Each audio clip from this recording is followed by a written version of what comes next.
Good morning guys welcome to day 35 a day in my life channel ని subscribe చేసుకోండి. College outfit check. College లో అందరు ఆడుతున్నారు ఎందుకు ఈ మధ్య నువ్వు ఇలా లాంగ్ ఫ్రాక్స్ ఇలా కుర్తీ షరారా వేసుకొస్తున్నావు అని అన్ని లోపల తీసుకొని దాచి పెట్టుకుంటే ఏమొస్తుంది, ఇట్లా బయట కూడా వేయాలి కదా. మార్నింగ్ టిఫిన్ బ్యాన్బినో అయితే కంప్లీట్ చేసిన. కాలేజ్ లో వీడియో ఏం తేలే, ఫుల్ స్ట్రెస్ ఉండే ఈ రోజు. నేను ఇంటికి ఇట్లా అడుగు పెట్టంగానే మమ్మీ వాళ్ళు అయితే మురుకులు గారెలు చేయడం అయితే స్టార్ట్ చేసిరు ఫెస్టివల్ కోసం. ఒక సైడ్ మమ్మీ ఇస్తుంటే డాడీ కాలుస్తున్నాడు, ఒక సైడ్ నాన్నమ్మ పిండి కలుపుతుంది.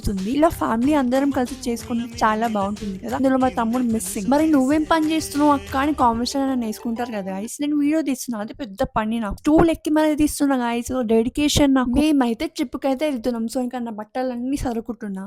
5 days 6 days ట్రిప్ అనమాట. సో ఇంకా నా బట్టలు చాలా ఉన్నాయి. సో అవన్నీ తీసుకొని ఐరన్ చేసుకొని అలా మడత పెట్టుకుంటున్నా. ఇంకా మేము ట్రిప్ కి వెళ్ళడానికి 4-5 days టైం ఉంది. కానీ మళ్ళీ మధ్యలో గ్యాప్ లో బోనాలు అండ్ ఘట్టాలు ఇవన్నీ ఉంటాయి. మళ్ళీ కాలేజ్ స్టార్ట్ అవుతుంది, చదువుకోవడానికి టైం ఉండదు కాబట్టి ఉన్న టైంలోనే చదువుకుంటున్నాము. ఇంకా మంచి మంచి వీడియోస్ వస్తాయి కమింగ్ డే లో. నా ఛానల్ సబ్స్క్రైబ్ చేసుకోండి ప్లీజ్. నైట్ డిన్నర్ కంప్లీట్ చేసేసుకోండి, పడుకుండేసిన. బాయ్ బాయ్, మళ్ళీ రేపు కలుసుకుందాం.